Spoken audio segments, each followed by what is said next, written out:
বর্তমানে নানা কারণে সামাজিক সম্প্রীতি নষ্ট হলেও তরুণদের একটি বড় অংশ মানবতার পক্ষে অবস্থান নিয়েছে, যা ইতিবাচক বলে মন্তব্য করেছেন চার্চ অব ইংল্যান্ডের উপদেষ্টা চার্লস রিড।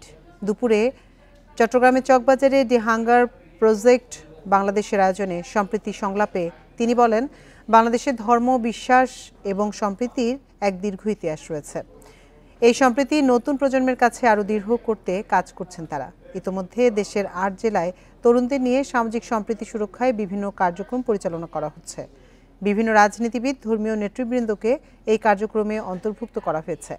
সংলাপে বিভিন্ন বিশ্ববিদ্যালয়, কলেজ পর্যায়ে শিক্ষার্থী, শিক্ষাবিদ, ধর্মীয় নেতা, সামাজিক নেতৃবৃন্দ অংশ নেন।